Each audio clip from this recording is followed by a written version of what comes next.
All right, we've got it. Okay, we are officially starting the Brooklyn SWAB. Thanks for the team effort in getting this going. Um, Tonight we've got a special guest, Nando Rodriguez from Brotherhood Sister Soul. And with that, I think we should take it away. Nando, you can introduce yourself, Yeah, and we're sure. looking forward to a great conversation. Thanks a lot. Awesome. Well, first of all, thank you for having me. Again, yes, my name is Nando Rodriguez, Environmental Senior Manager at the Brotherhood of Sister Soul.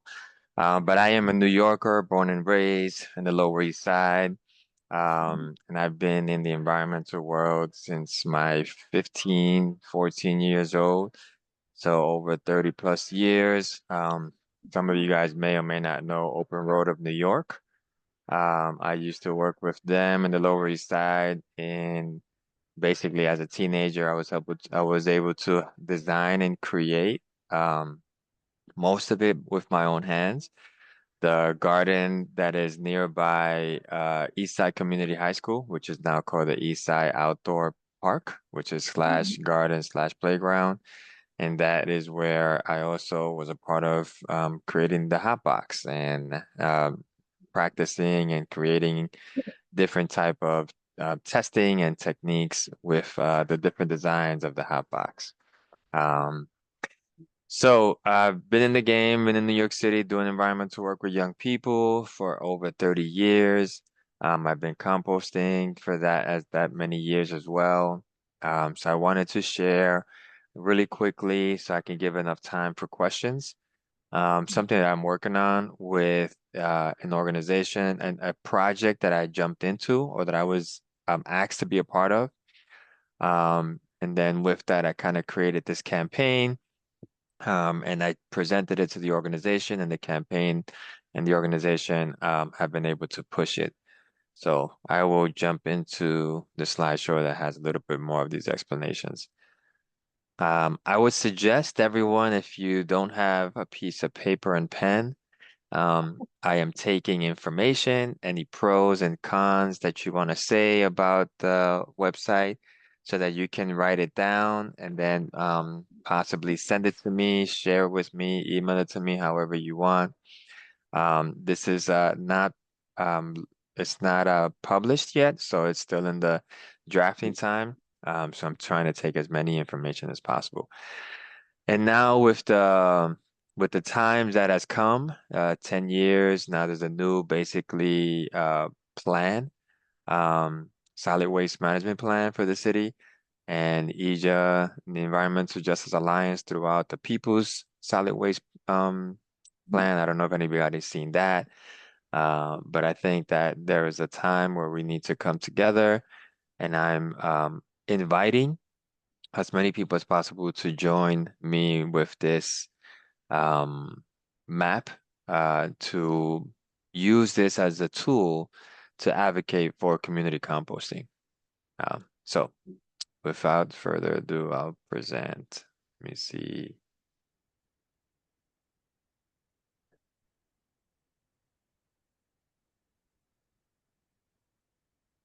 Can you guys see the screen? Yes, we can.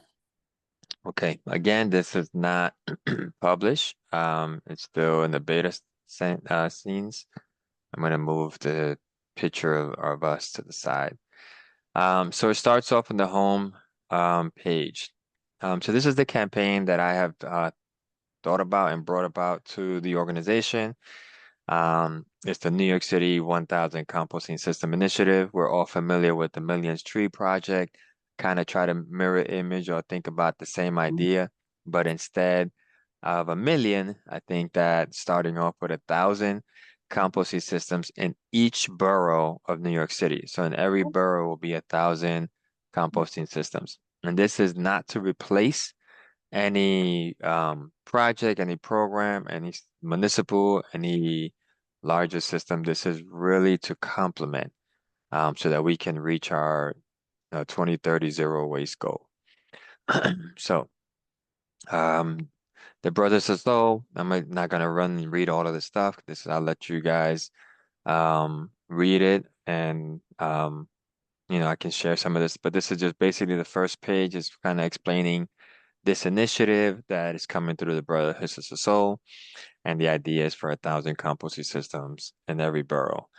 And with the budget and any grant that we are getting, and we're basically giving away systems to different organizations, schools, churches, universities, anyone who feels that that they're collecting food waste or yard waste or anything like that, and they feel like they can use a system that they can collect for their community.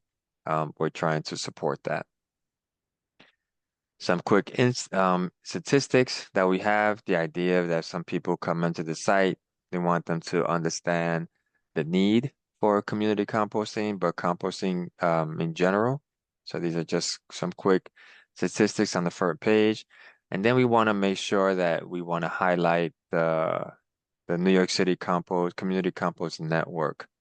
So on this first page is links to each and every one of the organizations currently, and the network from being a part of the network, we're looking to add more and more people.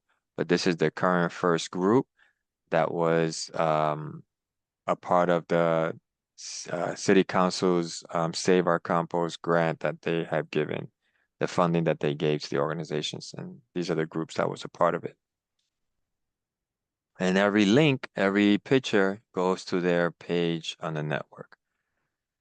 And then this project, how did it come about? So I joined this initiative from the EJA, the New York City Environmental Climate Justice, and CUNY. They had this big project, this initiative, the Climate Justice Hub initiative, and they have 6 grassroots organizations in the city, and connected with CUNY schools in connection with EJA staff.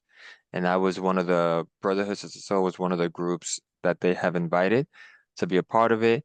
And they asked us to give them a project. Like, what is a project that Brosis is doing that we want to get support from the CUNY schools and from EJA? And the one that I pushed out was this 1,000 composting systems for New York City. And based on that, we got an organization, a group of researchers from the CUNY Urban Food Policy Institute, and they're the ones who are the master plans behind creating this site. So they're the students and professionals who are doing this, and some of the students are going to collect interviews, collect data. Right now, the case study is around one site, which is at Brosis, but we would love to have information from all the different groups, and I'll show you more where those information will go. So this is basically kind of talking about that. The second tab is what is compost? So that if somebody comes in here and they're not understanding what it is, but we can use this as a teaching point for schools, for anything possible. So what is compost? Decomposition and the natural process, and then composting is defined as a human interaction. Why do community compost? And giving some quick information and pinpointing some themes that come out of the benefits and the reduction that community compost can bring about. Environmental, economic, and social benefits, and some of the reductions of climate that we've been trying to fight against. So the reductions is landfills, greenhouse gases, out-of-state cost, and rodents in the streets. The growth, and these are just some of not all, these are just some that are thrown out based on the interviews that we found. The growth or the benefits are sustainability, economic opportunities, community health, environmental education, soil health, urban heat island resiliency, food justice, and initiative. This is a way that we can kind of talk to the immediate person of why community composting and organic waste diversion is necessary for cities, for urban states, for urban cities. And this is a quick kind of like benefits and reduction that we can throw out. So we dive in a little deeper as you scroll down in some of the reductions. So the gray background is to show you the reduction and some statistics with links to those articles and places that we found this information.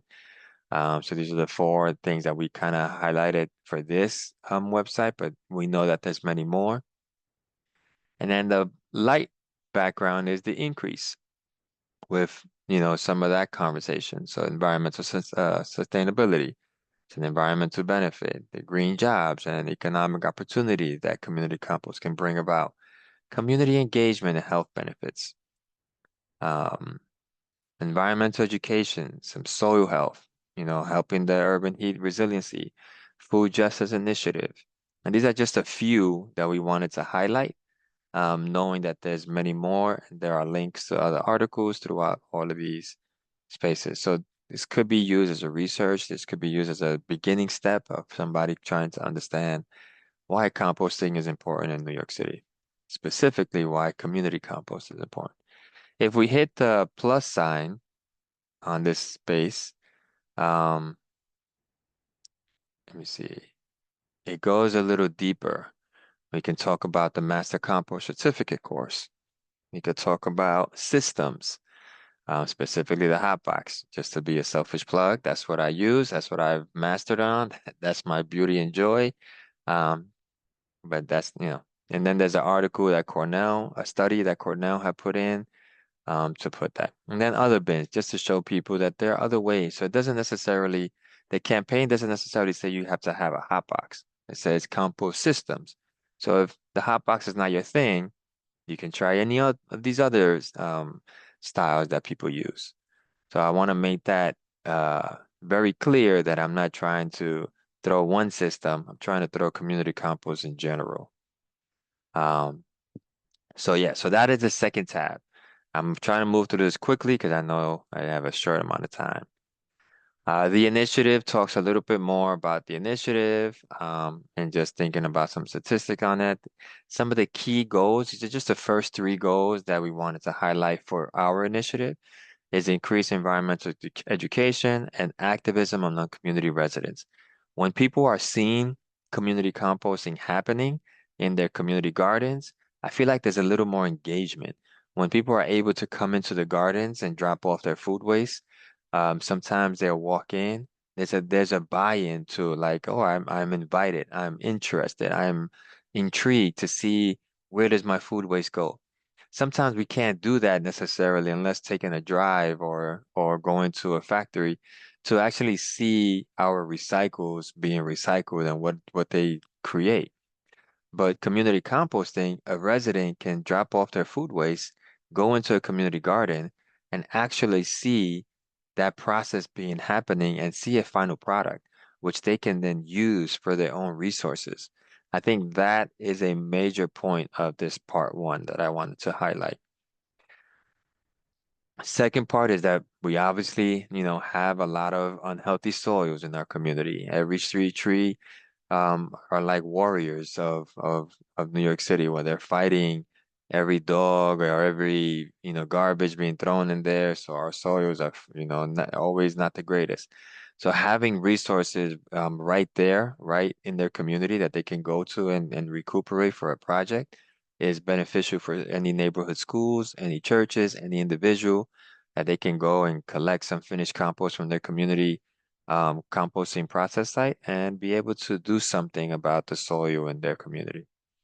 And then creating green jobs. I envision when we have more, or I project, or I dream that when we have more community composting sites, processing sites, that more micro hauling will emerge, more um, individuals, more jobs, more opportunity, more projects, more collaboration between, you know, restaurants and coffee grounds, to actually be able to pay people to take their stuff or even pay and donate to their community garden that's taking their waste or their food waste and processing it locally. I feel like we will have more opportunities to create more jobs in our green spaces if we have these things. Specifically for me is for youth jobs, but I can envision more micro hauling, more micro processing, becoming more, you know, smaller groups in different communities to emerge and create these jobs for these individuals. Under here is just gonna work on the development things that I've achieved this last year from the city council. We got 150,000, and we put out 20 to 25 different systems. This year we got the same, and then we got another extra 200,000. So my goal this year is to give away 50 hot boxes for New York City boroughs. Okay, so um, last is the map. So this page kind of gives you an overview of what the map is, and then it gives you the map that you would explore and engage, and we'll go into that. And then some idea of the case study.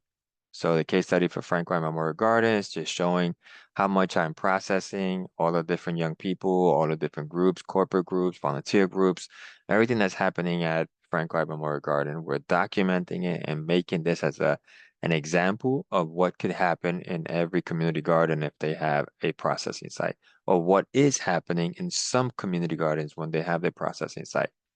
So these are just qualitative data that we have for not last year, so we're implementing last year now, but from 2021 to 2024. This is right after the pandemic. And then what we also would like to have from quantitative data, we also want to have qualitative data.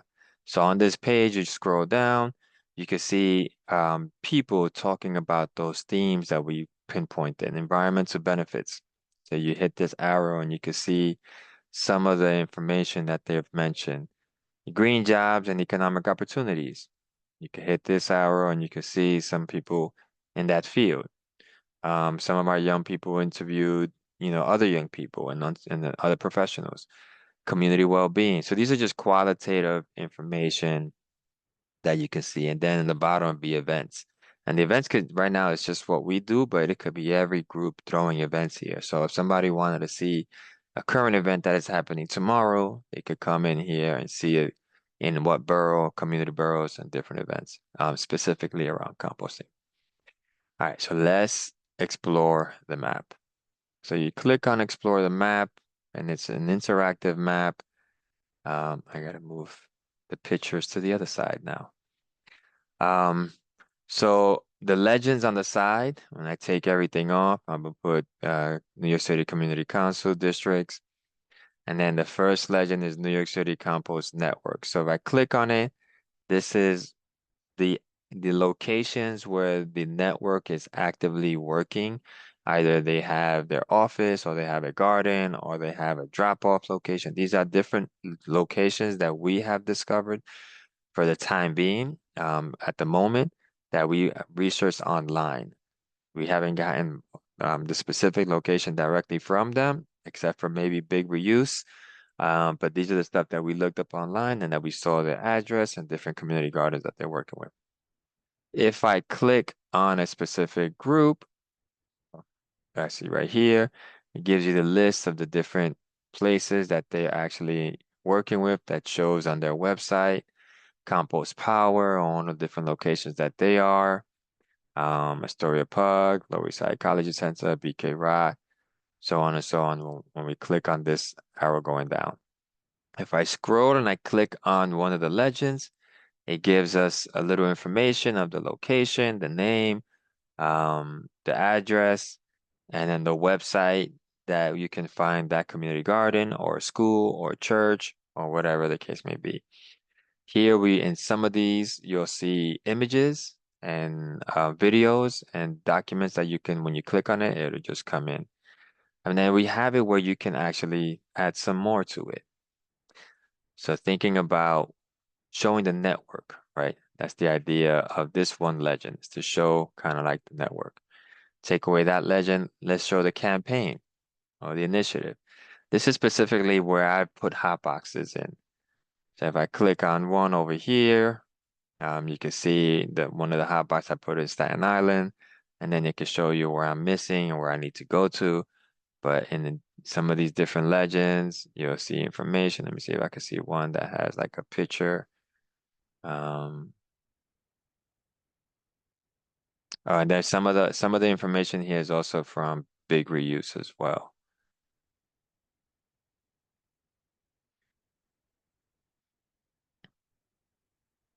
Let me see if I can see one with a picture. Anyway, I'll try to keep clicking and finding one that has an image. So that will be the campaign. The next one is events. Right now it's just the Bro Sis events, but you can see where I did some build days and the picture pops up. We'll click on a different one. It's just different groups where we built the hot box and the activity working on there. So some of these can have images, some of it can have videos. We can actually put, some interviews and qualitative interviews. Um, having it very interactive, seeing here working with young people in Staten Island. We put one in their school, Wagner High School.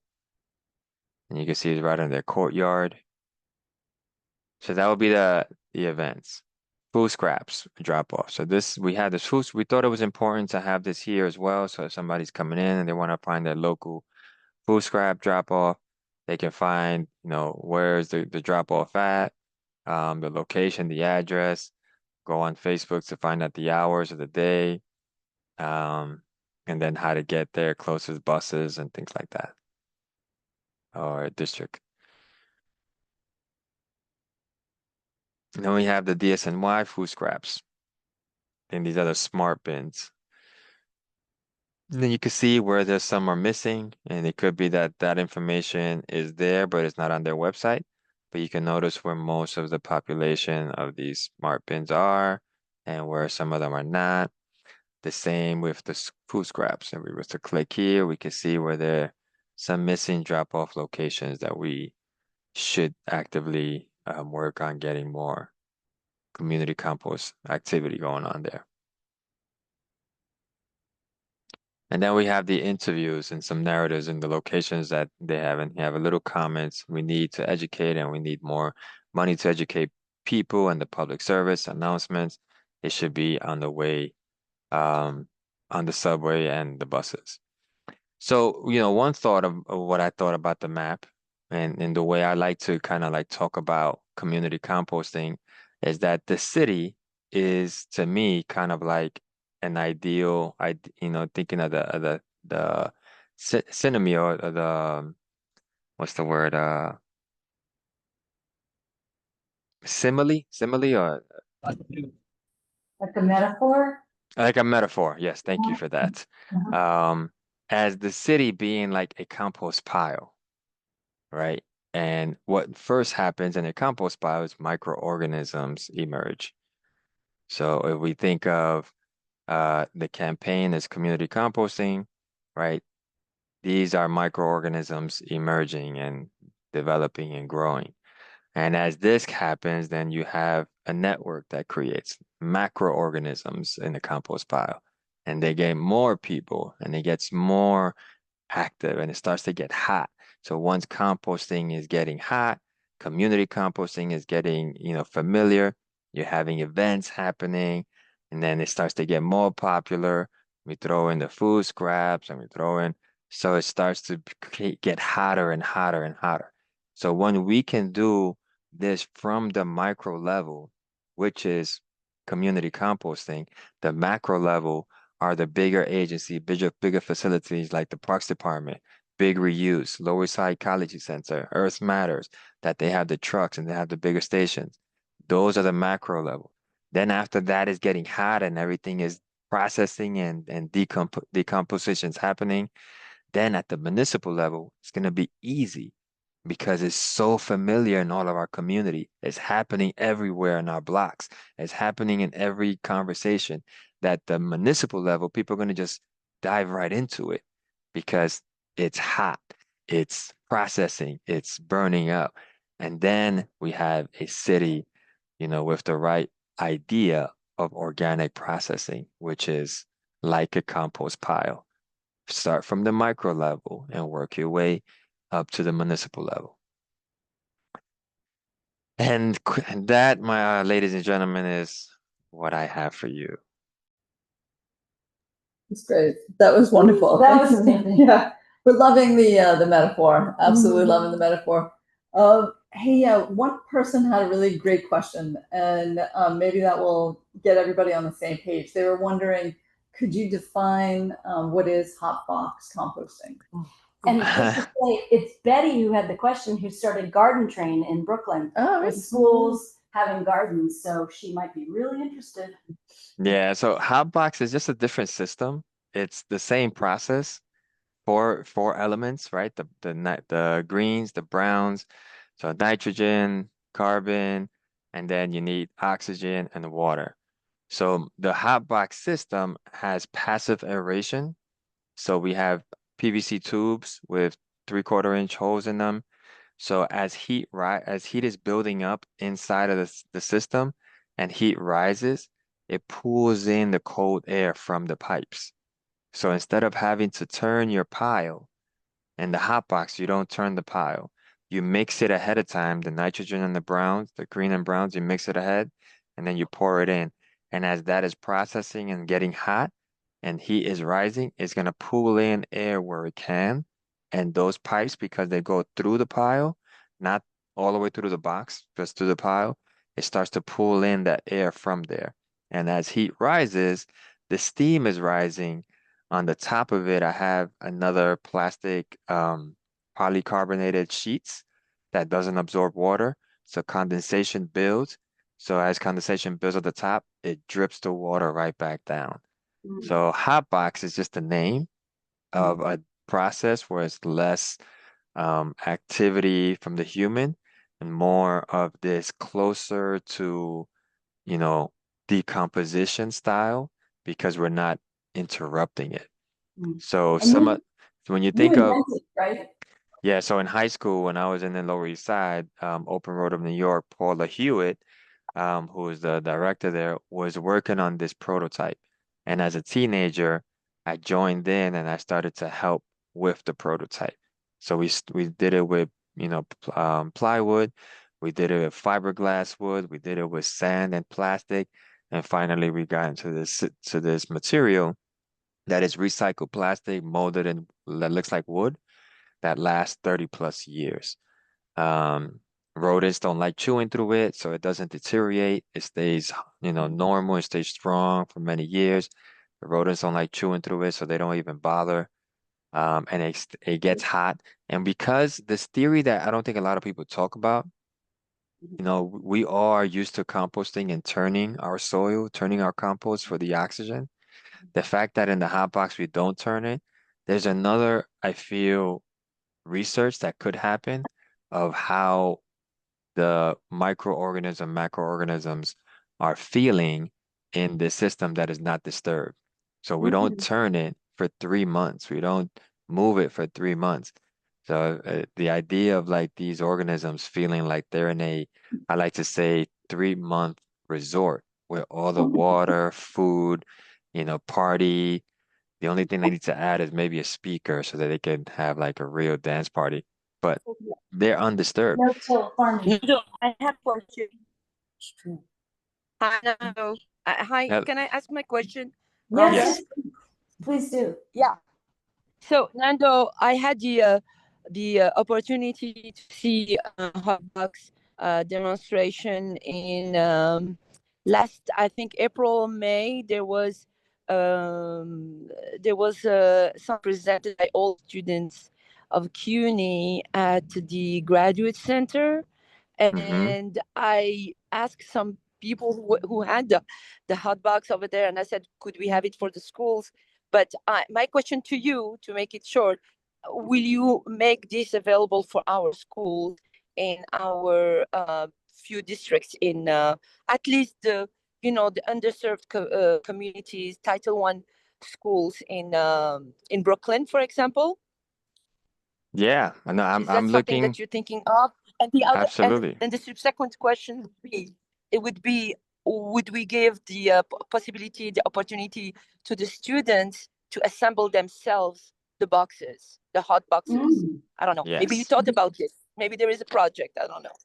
Yeah, no. So we in Staten Island and in almost maybe like 50% of the places that I built them, it was youth led. So I would come in with the pieces. So if it's an hour that I have with students, then I will come pre-assembled. Some of it will be pre-assembled to make it easier and quicker for that class. If it's 2, 3 hours that I have like a community space, then I will bring it all in pieces so we can put it all together, right there and then.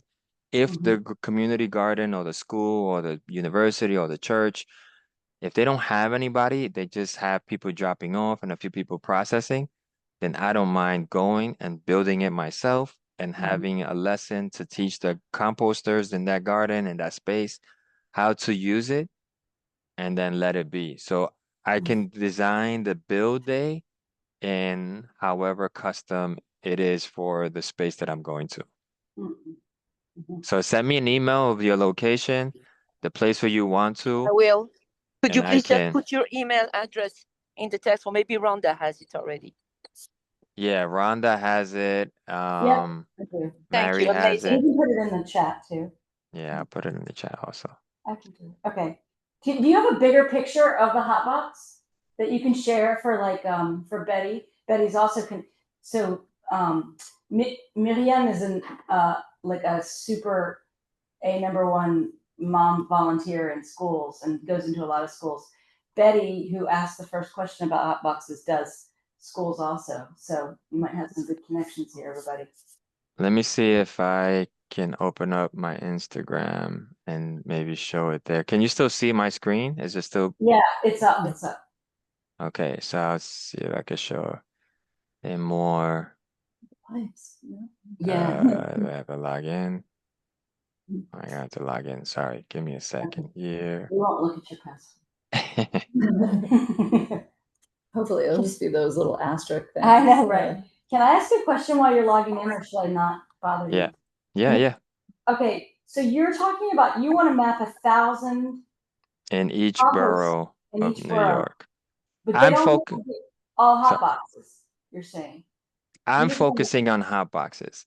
Okay, okay. But if other groups want to join the campaign, then it could be other systems. Let's Okay. say an example, cafeteria culture Yes. wants to join the campaign, Yes. and instead of like some schools might work with a hot box and some schools it might not. So if you don't want a hot box and you want something else, but you want to keep it as, part of the campaign, then we can put that in a map as part of the campaign, and it's just a different system.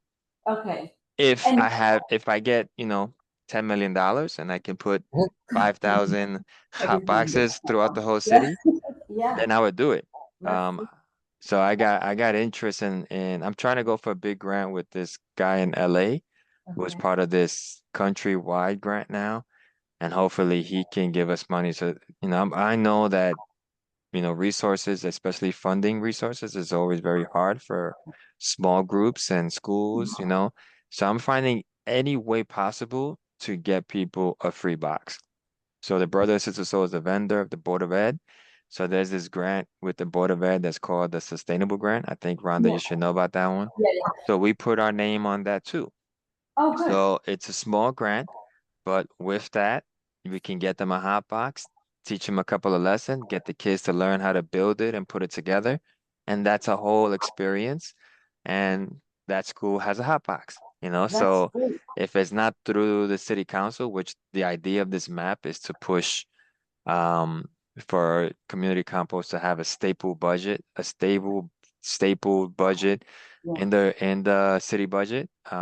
But if that's not the case, try to find different ways and different hows to get people composting systems.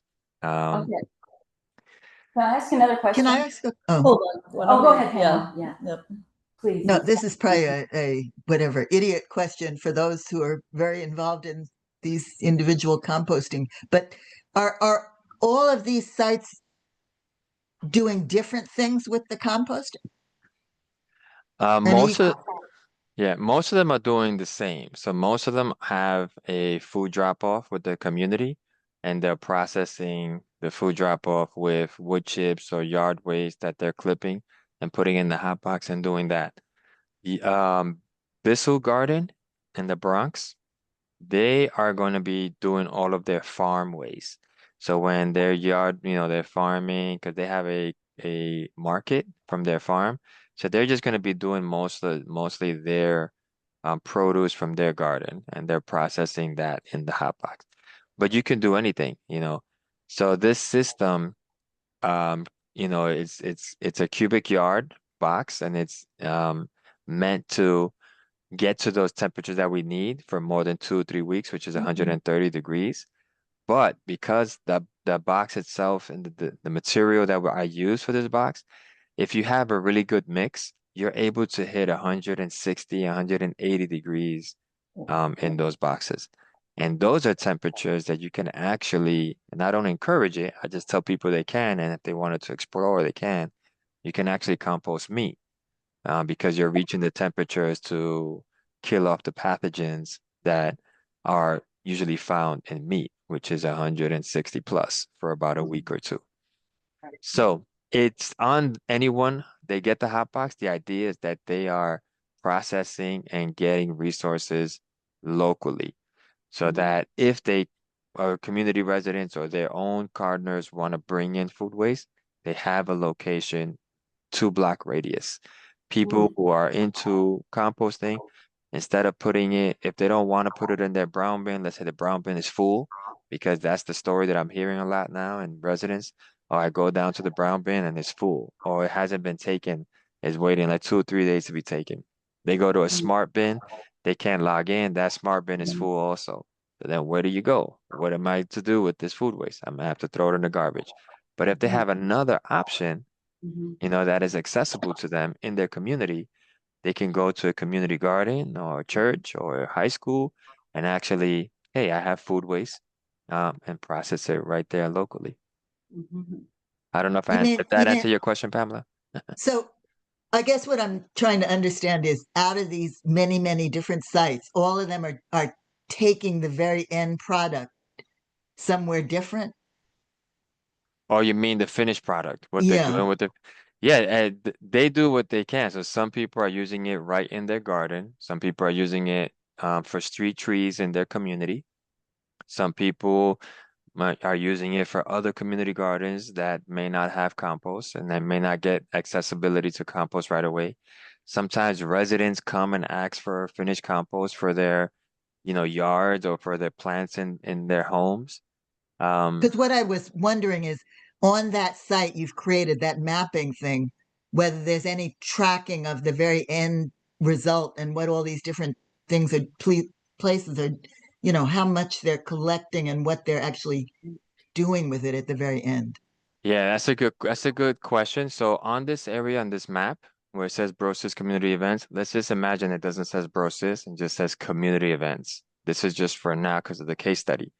But on this event, it could be implementation. So finished compost implementation events where you would go and let's say you can see a tree care event that is happening. And they're using finished compost that is processed locally. So that is where I would like to put those type of events. Anytime people are doing community events to use the compost, then we can put it there. If it's in-house and they're just taking little here, little there and doing their thing, we may want to document that, but maybe not. But I think more events where people can go to is what we want to have on here, on the map. I would assume, but any suggestions is good. Terrific. I would think may I just say something? You make me think about events where to teach the community the importance of composting, and maybe in the fall all the schools have an event concerning harvesting or Oktoberfest. And maybe that's a moment where I'm thinking only about the schools, where you can launch the idea for what's coming up for the year. And also what I want to say to Pamela, when we started our composting in the cafeteria in our schools, that was like a total mind-changing moment for all the parents bringing their kids the morning in the cafeteria, seeing us separating the waste and putting aside the things that are going to go for the composting, and then asking the families to drop we do only vegetables and grains, right? No meat in ours. And then the result of that composting, and of course we have somebody who does gardening with the kids as an educator, the result is that the kids are learning to compost, and the soil is being, the composting, the result is being used to grow the different things around our mini school garden. So it's magnificent. I'm actually, thank you, Rhonda, for inviting Mr. Nando, because this is amazing. This is just amazing. All right, that's terrific. Thank you so much, Miriam. We are running a little bit short on time. Everyone's been so excited about hearing everything you have to say on this. So there's just tons of questions. I think we have time for maybe one more before we have to move on. So let's see. I would invite also, Mary, if anybody want to come visit us, the door is always open. You can always come by, set up a time, or come by surprise. As long as it's not Monday, I can help show you around what it would look like, as a pilot. I always think of our space as like a pilot, an example for other people to use. So I have kids here every day of the week, except for sometimes Sundays. So you can see, the processing happening straight on hand.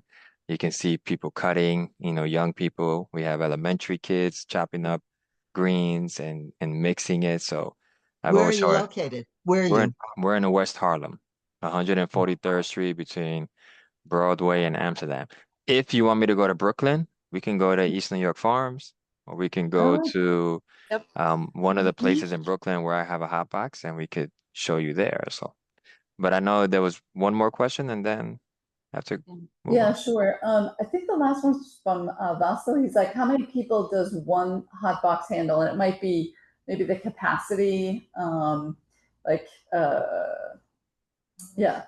maybe a household, or how much can one hot box contain? So one hot box can hold 1,000 pounds of organic waste. Oh, wow. So I would think it's more than one household. It just depends on how fast you fill it. So if you have a lot of food waste and you fill it within a week, then your process is going to go faster. So you're going to be able to take that out in about 2.5 months. If it takes you a long time to fill it, you have to click on the time. The stopwatch starts when you reach the top, because that last batch has to process. Doesn't mean that, the bottom is getting cold and whatever. I think of it as, moving on up. So all the microorganisms are gonna go to the next floor, and the party just keeps going up and up and up as far until they get to the top. So you would need to, start the stopwatch at that time you fill it. So then from there it starts about 2 months, So 1,000 pounds of organic waste means I do 50-50. So it's probably like 500 of food waste, 500 of browns, of yard clippings and things like that. And then in 2.5 to 2 months, you're able to take it all out, sift it, let it cure for a bit, and then use it. So so in one box can do about, 1.5 tons per year if you catch it, right quickly and right stuff. Yeah. So that's one box. I have 4 in my garden. So imagine if, Pleasantville has 3. Union Garden, I think, is in Brooklyn, has 7. And those we built back in high school, and they're still existing. It's like, Wow, that's terrific. That's so quick. Yeah. Super efficient process. Amazing. Yeah. All right. Well, thank you so much. This has been amazing. I think you're going to have a lot of visitors coming by to see you. And, Great. Take a field trip there, maybe. Yeah. Yes. Could you put your address in the chat, please? Yes, we'll do. And also, if an organization wanted to apply to get your free hot box system, is there a process that they should follow in order to do that? Really, I would say, since I have so many and I want to make sure that I put them all out, I have a list that was brought to me by one of our lobbyists, and they just threw in, a bunch of different ones in different different community districts in different boroughs. But I actually want people who really want it now, rather than me researching if they want it. Yeah. So if people email me and they sure that they want to have it, then my first thing is to kind of either you visit me so you could see the size of it and see the process. Then I visit you where you want to have it to make sure that the location is right and everything is good. And then we schedule a day for a build.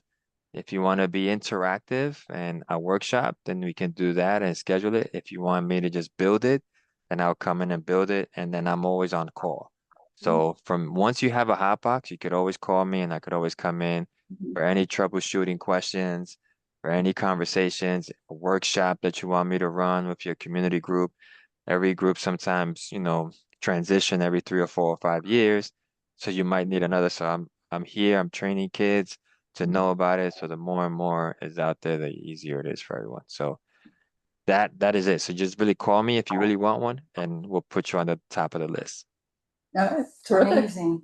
All right, That cool. is amazing.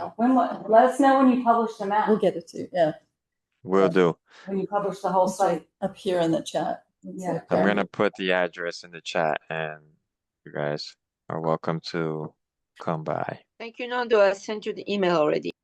Okay. Some Great. Thank you amazing- guys for having me. It's always a pleasure to present it and to see familiar faces. And hopefully you guys can put a face. I'm a little scruffy now, but put a face to a name. Yes. But thank you guys for having me. Thank you so Hey, much. thanks for coming. Thank you. Great. Oh, you're welcome. All right. Great job. All I'm right. just gonna stay on just to put my address. Oh, yeah. Yeah. That sounds perfect. Feel free to stay for the rest of it, whatever you want. Mhm. We should vote before everybody leaves. Exactly. All righty. Well, let's see. It's 7:20 now. I know everyone was super interested, so I'm glad we were able to have the extra details from Nando. But I know that we're also getting a bit behind on approving the minutes. So Beth, if we've got quorum, I'd like to. Okay, we do. Excellent. I'd like to then take this step to approve both the September and October minutes that Lee was able to put together for us and that I sent out to everybody today. Did everybody have a chance to get that and to take a look at the minutes? Yep. Okay. Would someone propose I or make a motion. you make a motion? Thank you. Yes. All right. Is there a second? I second. All right, Rhonda seconds. All right, we're going to vote on the minutes. So if everyone wants to vote to approve the minutes, if you could raise your hand. Sorry, my wording is off.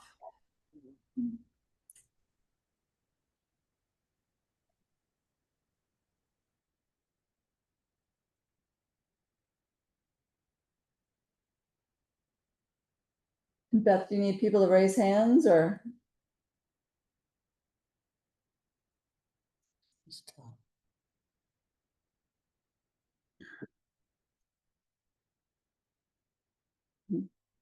Okay. I think I counted 11. 11. Okay. That's good. Okay. Does anyone wish to vote no on the minutes? Does anyone wish to abstain in the vote on the minutes? I'm sorry, count me in positive. I can't raise my hand. Okay. Let's see. Okay. All right. And is there any SWAB members that haven't voted?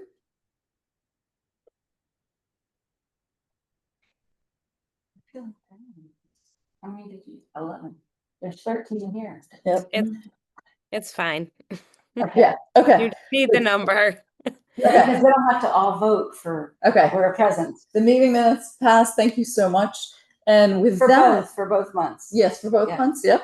And so with that, I'd like to jump over to an update from VP Reynosa's office. Lacey, if you could give us, Hi everyone. We didn't do intros here. sorry. So Oh, yeah, we I'm did. Lacey. I'm the legislative director here at Brooklyn Borough Hall. So just a couple of quick updates on what we've been up to vis-a-vis trash lately. First, we submitted comments on the draft environmental impact statement for the citywide containerization. I don't think she's here, but shout out to Claire from Center for Zero Waste Design, who always reminds me to do this and gives me the best information possible to pull our thoughts from. So basically, what we were really saying was just that containerization is great, and we're excited about it. However, sort of two main things. One, they should consider a system that incorporates both recycling and organics into the shared on-street bins. That is the way it was presented in the Future of Trash report. It's the way they do it in a lot of other places, but they're not planning that for here, and we're worried it's a really big missed opportunity. They are doing it for the schools, but not for the on-street bins for residential. What was the rationale for that? I think it has something to do with the trucks and the capacity and the truck routing. Okay. But I just worry that it's so much of a capital outlay in the beginning for the bins that if we make that choice now, we're just going to be stuck with it, and it's probably going to make our diversion rate even worse than it already is. Yeah. So it's disappointing. And then the other thing was about the commercial corridors. And this comes straight from Claire's work, but they did a bunch of analysis just about how much of the city is these commercial corridors that have residential above and commercial businesses below, and just really know where to put the wheelie bins. And so just kind of encouraging them to look more into the possibility of a shared system between the residential and the businesses. I know it's hard because we have commercial waste zones, but just because this is the way it is doesn't mean it always has to be, there have to be answers for this stuff. So we're just encouraging them to look at that. We've been saying the same thing about this for a long time to no avail, but it doesn't hurt to say it one more time. Check out of the bin. Right. Okay. And then the other thing is that we're working with Comptroller Landor and Sanitation Chair Abreu to send a letter to sanitation that'll be signed on to by all three offices plus at least a handful of council members, encouraging sanitation to extend the deadline for public comment for the solid waste management plan, which right now is November 17th. We know from the council they're not even having their hearing till December. So we know there's going to be more time. So we are encouraging them to extend it so that we all have a little more time to do our due diligence on the 250-page report. Right. Additional 250. So we'll see if we get anywhere with that. We'll obviously keep you all posted. That should be going out probably not tomorrow because that wouldn't really make sense, but maybe later this week. Yeah. Oh my gosh. That sounds great. Okay. Does anybody have any questions for Lacey? Assuming you're willing to take questions. Of course. Always. Okay. All right. Okay. Thank you. That was a great update. Good enough. Sorry, I'm just looking at the agenda now, realizing that I got the times off. So apologies for that. I think I did a little mixing and matching from last time. But next up would be coalition updates. And if Sherry is here, if she could give us the latest on Save Our Compost. Sure. Thank you. Hi, everyone. Nice to see you all. It's been a bit since I've been able to actually be on to give my update. So thanks to those who've been filling in. And it's going to be very short because we talked a lot about the swamp hearings and, how to engage everybody with that. So that's just, a lot of planning for that. And the MOU work is still in progress as well. So it's not too much of a big update from Save Our Compost. It's we're just working to find out, where we can get involved for the swamp stuff as well. So I figure I will let you talk more about the hearings and stuff in the committee reports. Okay, that sounds perfect. Yeah. All right.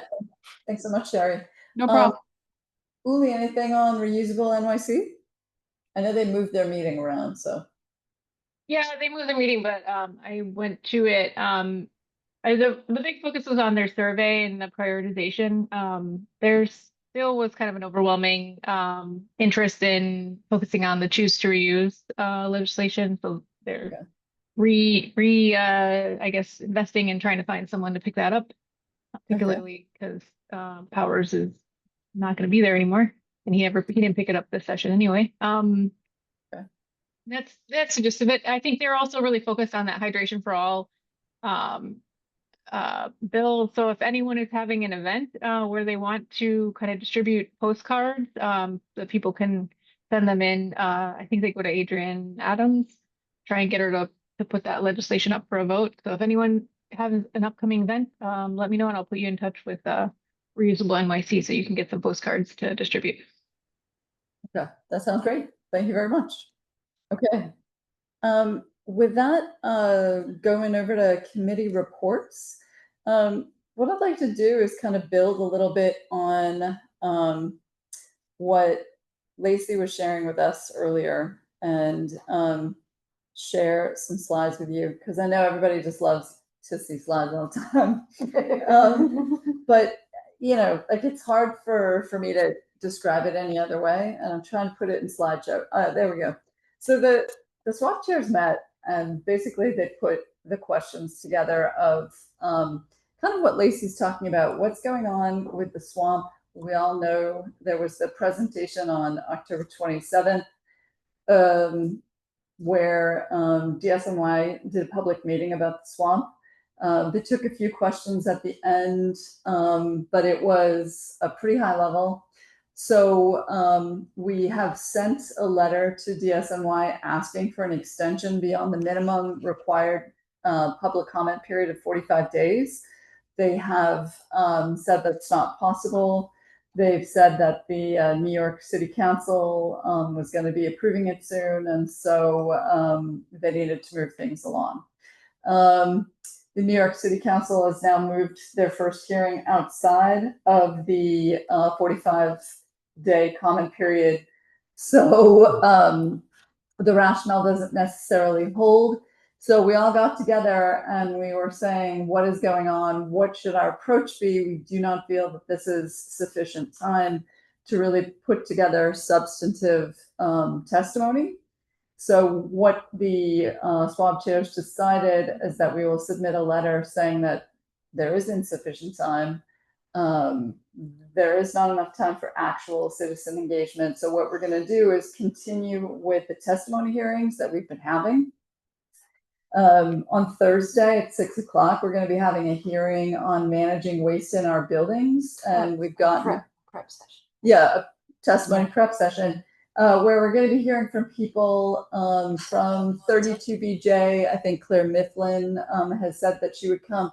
So we're going to be hearing from people who have deep experience in this topic to hear like what they see the challenges are and what they might like to see from any revisions that are possible for the swamp.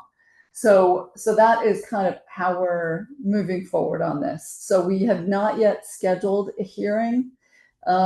We are going to be waiting for more information on the New York City Council to hear how they're going to be planning out their time. And then we will be holding a hearing, I would say, early 2026, and really be continuing with the testimony prep sessions that we have, and just hearing from more people. We have recordings of the sessions. We are, summarizing the key points. We're really trying to be prepared so that when the city council engages more deeply, we will be ready. And just to kind of give you a sense of just what the visual is on the timing, this is the current timeline from what the DSNY provided initially when they published the swamp in early October. So again, this shows all the different periods of the swamp process, where a public comment period would be around mid-November. The New York City Council would review it and then approve it by December or the end of December. But we've heard from Lacey that that's not really going to happen. And then other things would occur. So from that perspective, we're kind of like, is this really going to hold? So what we think is a more appropriate timeline is what is on this page, which is basically maybe at some point in the first quarter of 2026, the New York City Council will engage with DSNY. They'll provide feedback. There might be some modifications, and possibly by the end of the first quarter of 2026, there will be a vote. They will, the DSNY will then send something to the DEC. There'll be a draft version. The DEC will then say, is this report complete? Because that's the first step in the DEC evaluation of the swamp. And then the DEC will take the required 6 months that they need in order to fully evaluate the process. And then hopefully it will be approved in October of 2026. But basically, just following these rules and the process, the latest by which the swamp has to be in the hands of the DEC is either the end of March 2026 or the end of April 2026. So we do still have the time. The New York City Council, by delaying into the first quarter of 2026, is not putting the swamp in danger of being fully evaluated by the DEC and being approved on time. So I just wanted to give everybody kind of a full accounting of why we've not held a hearing yet and what is going on and what we know. And again, it's pretty cloudy. We think that this is the right move, and we want to do a good job. We want to hear from everybody. And this is why we're moving in this direction. Any comments or questions? Or anybody else wants to make any statements or comments? Mary Ellen, can I ask, so with the incoming mayoral administration, like how might that figure into this timeline? Does that sort of fold into this like DSNY, like the city council review, like time, DSNY response, public comment time that we're looking at?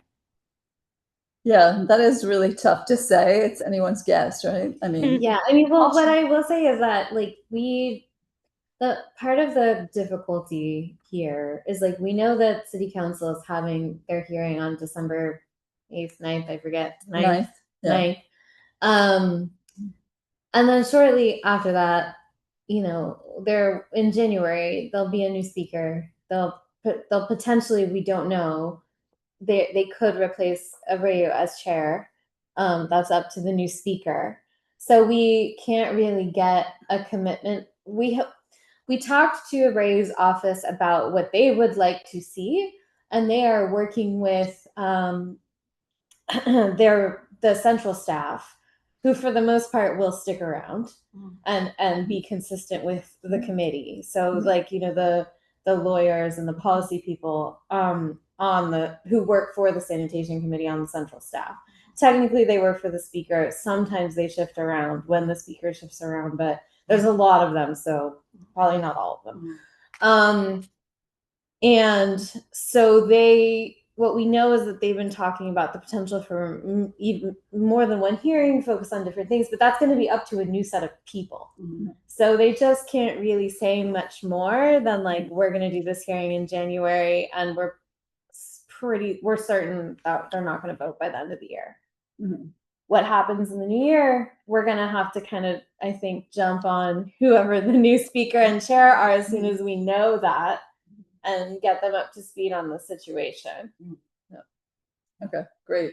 So I guess it just highlights the importance of the testimony prep sessions that we've been having, hearing from actual constituents, hearing from communities outside of New York City that receive our trash, and what that is doing to the communities.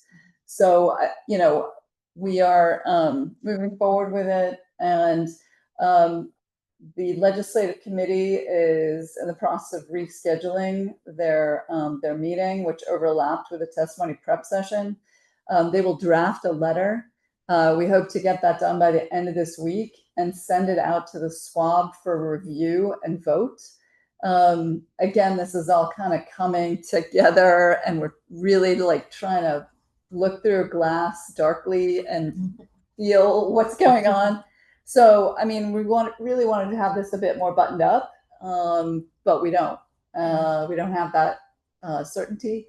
So we're doing the best we can. We'll send the letter out. We'll ask for people's feedback and a vote, and then we will submit it once it's been approved.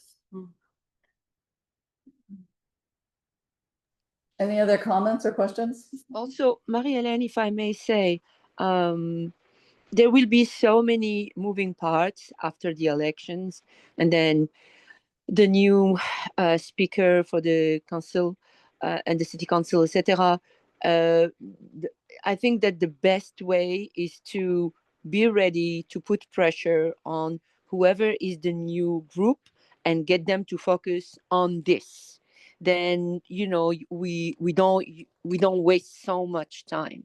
I mean, we're already talking about March 2026, or no, you said October 2026. So that's Right. really that's frightening. So maybe what we can do on our side is just wait for the stuff to happen, and then boom, we are committed to bring their full attention to this matter and put pressure on them.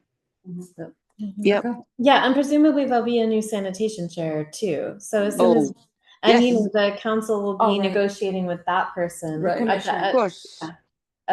Did I say that? Chair, Commissioner? you said. I said chair. I meant commissioner. Oh, Yes. commissioner, yeah. Okay. Okay. So, that's another person that you're gonna really get in front of right away. Yep. Yeah.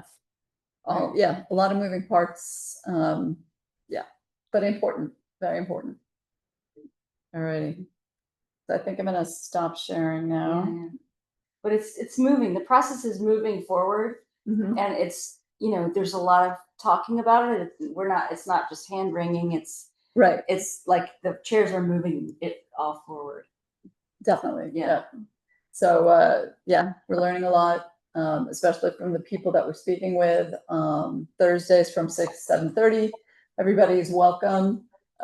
We do focus more on hearing testimony from people that are aligned with the theme of the evening, but all SWAB members are welcome to join, and also welcome to send it to anyone that they think would be a good person to speak on the subject matter at hand. Mhm. So, and also there's always someone from who's created the dashboard, the trash data dashboard, to speak to the folks who are bringing their testimony, to show them how they could use that to sort of bolster what they're talking about in terms of the two data areas in the dashboard, which is capture rates or diversion rates in areas and where it goes in that area. So the people from Chester, PA can find out exactly where the trash from New York City is coming, which community boards or sanitation districts, and then look what the capture rates are there and say, we got to pick up capture rates in this area to boost, to help send less to our area, to Chester. Yep. So it's kind of exciting. It's data driven, but with people's stories. Yeah. And it drills down to the community board level within each borough. So there's definitely some good data there. And they have sifted through open data and categorized it correctly, so we don't have to. So. Yeah, super user friendly. Like, it's really exciting, that trash dashboard. We can put it in the chat if people aren't familiar with it. Yes. Okay. So this hearing is it's a Brooklyn hearing? The one that we're talking about, the testimony prep session? On this Thursday. Yes. Yeah, so it's every Thursday. We're skipping, obviously, Thanksgiving, but we're going, I think, until mid-December.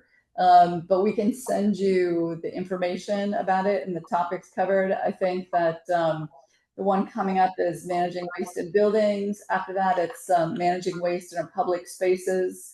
Then we're going to do increasing diversion, reuse, and repair, and community boards. So I think those are the remaining topics.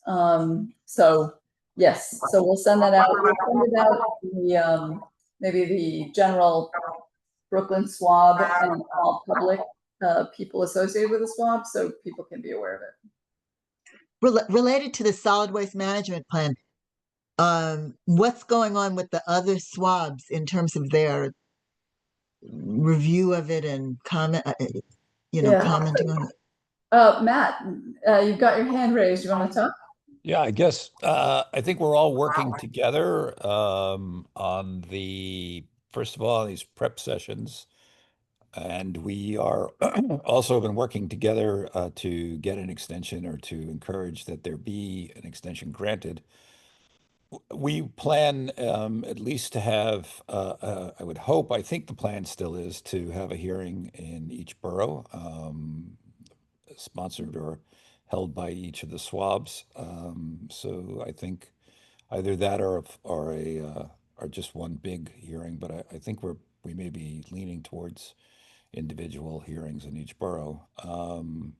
You know, we had a hearing, a preliminary hearing in Queens, which was, I think, well attended. I sat through most of it and I thought it was very good. But I think Queens Can may you need to speak have up, another Max? hearing. Not too soft. Yeah, I'm can you sorry. speak up a little bit?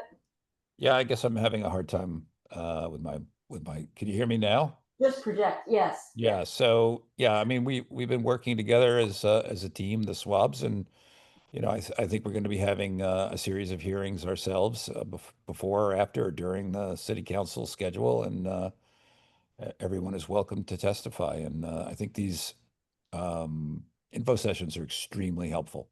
Mm-hmm. And just to add to that, Dr. Ransom, the legislative committee is working together, has been for some time now, as cross SWAB legislative committee. So when they're writing the testimony or letter that they're going to write for to be voted on in the SWABs, it will be an all SWAB letter, asking for an extension. And then once we get the hearings, I guess, once we get all the hearings together, everybody, it probably will be all SWAB testimony. I would think so, yeah, because we're doing it all together. Yeah. Yeah. Or yeah, however it works. And I think, we'll all have hearings. We could have them individually, we could have them together. But I think once we submit all of the findings from all the different activities that we do, our vision is to have cross SWAB recommendations. So that is also what we're doing. Any other questions or comments?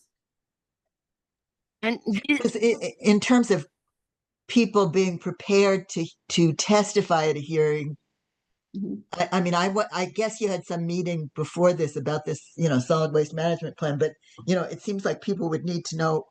I don't know whether anything is being sent to some list of people so they know what they're testifying about, or some kind of preparation for people. Matt started going through it. Matt, do you want to talk a little bit about that? Also, the link that for the sanitation presentation is in the agenda. It is, yes. It's worth watching if you didn't watch it in real time last week. It's pretty comprehensive. Yeah, I think though I do think it's and what I've done is I've gone through the current solid waste management plan, the 26 draft, and I have done a signal versus noise analysis, which is something that is often very useful with large documents, and remove Can you the explain noise. what that is, though? Yeah, so you remove from the document anything that isn't really giving you real information, and it's just telling you a story that you really don't need to hear about understanding.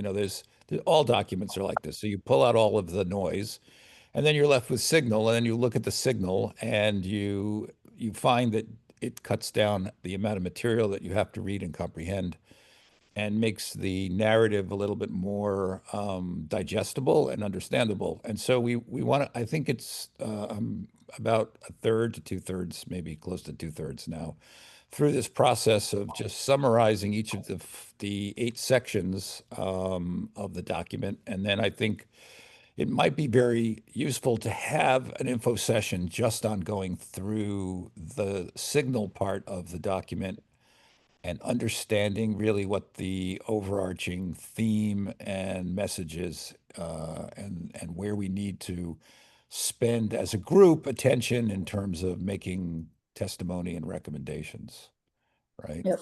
And I think, just adding on to Ms. Ransom's comments, I think if we have a session on that, and I agree, I think that would be super useful. I think it would be also very useful to talk about how people testify and what testimony might look like, just as guidance to the people that we've spoken to already, if they want to continue and develop something that they would submit to the New York City Council, GSNY, whomever. Right. I guess what I was kind of thinking is, whether there's a broader list of, like critical people in the community boards or something like that, that, you might say this thing is, is what you need. I mean, this needs to be commented on or looked at, and, so I don't know. I mean, if you're thinking about a session, just people that you might invite to that in some kind of strategic way. So that's just a quick thought, but Yeah. Like a teacher? yeah, kind of like a little bit of a, Inviting people. Yeah, that is what we're attempting with the testimony sessions, because we have a section on all community board. We're sending it out to all the district managers of the community boards across the city, and inviting them to a session on that. So, but I think it's worth it because I think it's very dense and it's a complex topic. And I think people do need some advice and kind of a discussion and a Q&A opportunity on testimony. If anybody has a link to that, the schedule, we could put that in the chat, because you'll see Jason did a great job of making it super like reader friendly to know what session, what's the specific session each week, and the dates and the times and even the Google, the Zoom link. Yeah. Oh, thanks, Marianne. All right, sounds good. Okay, unless we are, if you want to continue talking on this, we can. If not, I'd like to hand it over to Uli to discuss legislative committee. Well, we haven't met this month. We canceled to allow people to attend the last SWAB meeting. So I think there will be an update of the meeting, though that's still being kind of hammered out. There will be a meeting to discuss the letter. So check your email if you're looking to attend that. Should be coming out soon. Okay. And any update on the Seneca Meadows letter? I think we still need to check into whether Bronx signed on to it, and then we need to send it out. Okay. All right, great. Thank you, Lily. No problem. All right. Next up, the outreach committee. Miriam, I'm not sure if you're providing an update. I know Jason. Yes, Okay, I just want to say that the outreach we have been working, and what's his name? Jason, who got married last week, has been working closely with Marie-Hélène about this the big hearing and the swamp review, etc. And also we were deciding to whom send all the invitations, right, Marie-Hélène? yes, that's right. Right, for the sessions, the mini hearing sessions, etc. What else did we talk about? So we have been super focused on this swamp review and working with Marie-Hélène. And one last thing that we said at the last meeting, we spoke about the happening of the compartmentalized waste bins, and that are appearing around the schools. And it appeared at Brooklyn Tech and many other schools around the same district, in District 13, elementary, middle school, and the high school. I was in a district leadership meeting this afternoon, and I asked the question to the executive director for high schools, Brooklyn North High Schools. I think it's about 47 schools, and she's going to get back to me to let me know how many high schools have been really equipped with the new what is it called? The e-beans around the house. Is it called the smart beans? Smart beans, right? Yeah. Mhm. So that's what we did in the outreach, and so we're really focused on what's going to happen with the review of the swamp, etc. Voilà. Okay, great. Thank you so much, Miriam. Mm-hmm. Next up is Organics Committee. Allison, are you? Yeah, Allison is here. Yeah, I'm here. Not much new because we've just obviously been working on the swamp too, and the organic section is really, I guess, as Matt would say, it sounds like all noise. In the section, it's really pretty poor, in my opinion. Anyway, I encourage everybody to watch it, read it, and our next committee meeting is Monday. I'm starting to really wonder, I mean, in light of this, the cuts to the SNAP benefits, I'm thinking like, what can we do to like amplify the fact, that people should not be wasting edible food because they're, we're surrounded by people that can no longer feed their families. So I think we'll kind of maybe try to discuss that and brainstorm on Monday, but I would just look forward to any thoughts you all might have on, what to do about that, whether it's promoting, community fridges or encouraging people to volunteer for organizations that rescue food, like, rescuing leftover cuisine. Yeah. I can't remember what the other ones are. If you guys know of others. There are so many others. Yeah. So I don't know. I don't really know what to do with it, but I just think it's something that I'd like to get that message out somehow. Can I just share with you that in our area they removed all the fridges. Like during COVID, the fridges appeared, and we were able to divest from the waste. So much stuff being thrown in the school cafeterias, and just put it in the fridge, and the community, they started knowing about it, etc. But now the fridge are gone, so maybe they're gonna put the fridge again. I don't know to who to speak. Yeah, as you said. I don't know either. I'm aware on the Lower East Side a bunch of fridges were also taken away, so I don't know what's going on. But I guess it's kind of an informal network. There's like not one point person that absolutely contact. But what can we do? What can we absolutely? So I have an email that I don't know if everybody knows about the mayor's office. Do you know about this, Lacey? They've allocated $15 million in emergency funding to Community Food Connection program.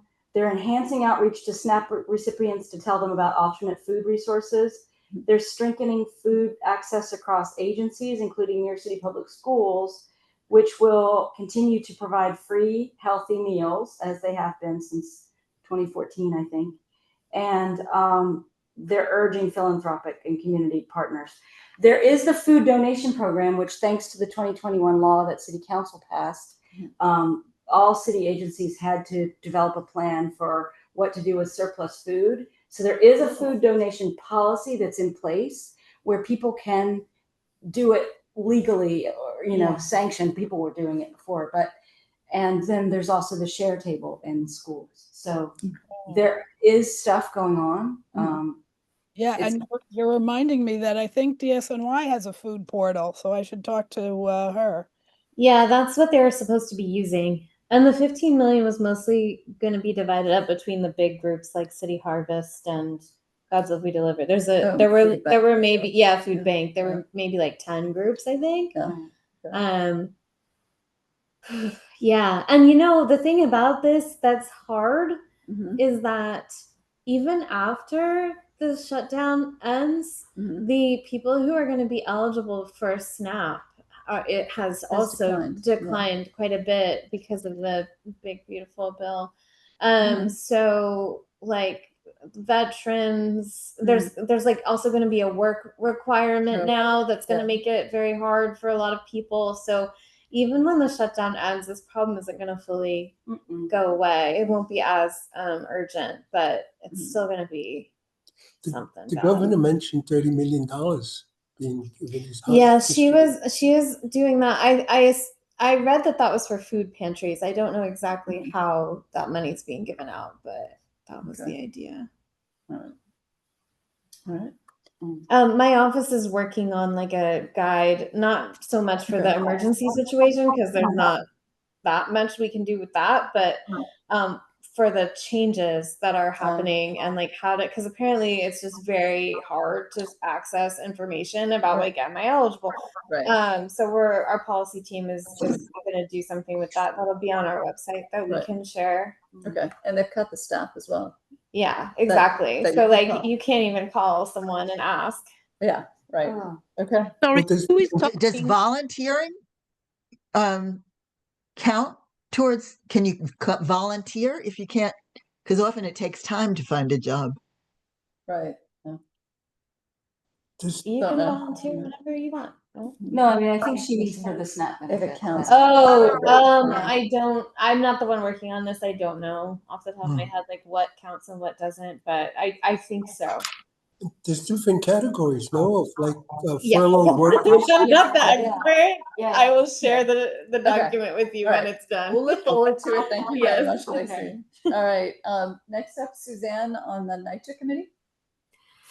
The NYCHA committee met in October, and we meet on the first Thursday of every month at 5:30 online.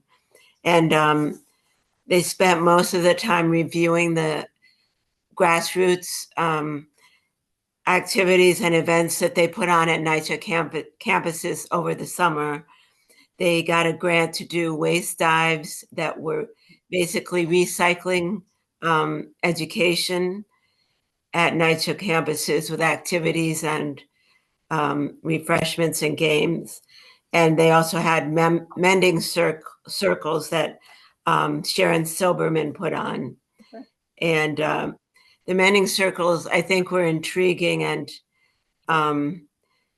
they have plans to maybe expand or continue with those. And the waste dives were considered a lot of work to do on their own. So the takeaway was that the family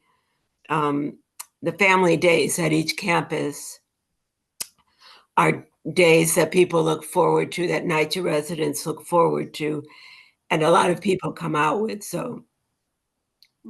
for. So it'd be better if the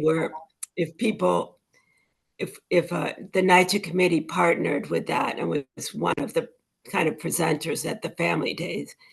And they also said that the sanitation has a pilot program to pick up organics in 4 developments, but it sounds like it's still in development. So the next meeting is this Thursday, the 6th at 5:30. Thank you. Great. Thank you so much, Suzanne. Appreciate it. Let's see. Next up, I mean, there's some announcements. It's in the agenda. There's cleanups going on and tree care, and Big Reuse is opening up a new store in Bushwick. So all that's good. I'm not sure if anyone has any announcements or any burning questions that they want to ask. I think the floor is open.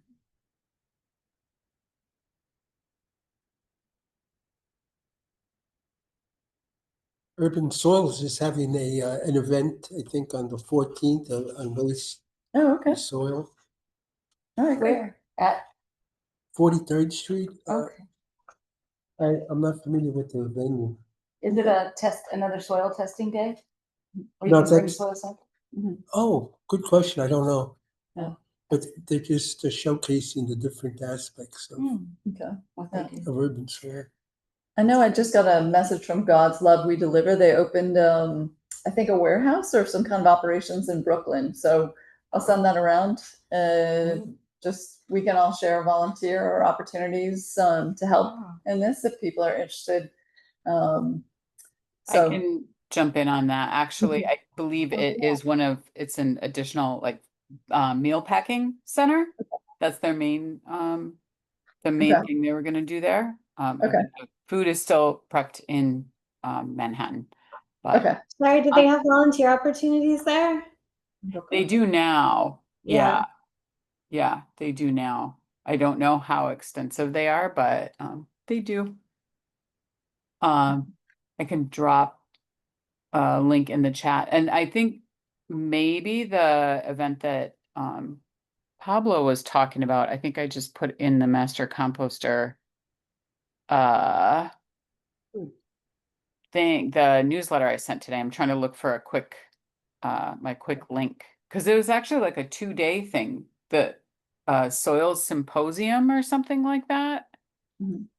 Yes, it's the topic, I think, is waste. Right. And it's a Friday and Saturday. It's 2 days. Yep. Yeah, I can put it in the chat right now for those that are interested. That's what it's the 21st and 22nd, but it is 30 or 43rd Street for West. So right at 5th Avenue. Yeah. Yeah. All right.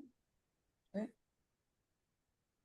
Yeah. Because if going back to this issue of SNAP and volunteering, if volunteering is actually a way people can get food benefits, I mean, that looking at some of these sanitation opportunities Yes, might be Pamela. a Yes, contribution that we could make. So Pamela, you have a good point, because during COVID, there were a line of distribution in South Brooklyn around Coney Island, and the volunteers who were coming all from New York Care organization could have, could take away with them, groceries for the week. Okay, so yes, you have a point. Yeah, but it's not going to solve the SNAP catastrophe that is going to happen. It's because the pantry food, if you listen to the radio, in the news, they are all saying all over the country that they are saturated. They already started distributing the food for the holidays, for Thanksgiving. Their pallets are going away. Their pallets of product that they distribute weekly. So this SNAP situation is really going to, I come from Africa, and I come from a third world country, and this is starting to really look like what's happening in third world countries, with a lot of people who can't afford, and other people who can afford a lot. Like literally people who can go to Whole Food and Trader Joe. The other ones are going to be on the line. But what the pantries are saying now is that the line starts at 4 a.m. People start lining up at 4 a.m. And by the time 10 a.m., the pantry already finished and these are churches all over the country, and this is what is happening. There's a huge increase, so a very sad situation, especially in the food desert. We're lucky, we're in New York City, we can help each other, but places with food desert, it's really dramatic. Anyway, thank you for sharing that, Miriam. Difficult times for sure. Well, I found Urban Soils. The topic is wasted opportunities, recycling, remediation, and reclamations. So, okay, great. Thank you, Pablo. And if you want to share it to the whole group, that'd be great too. Alrighty. Any other comments?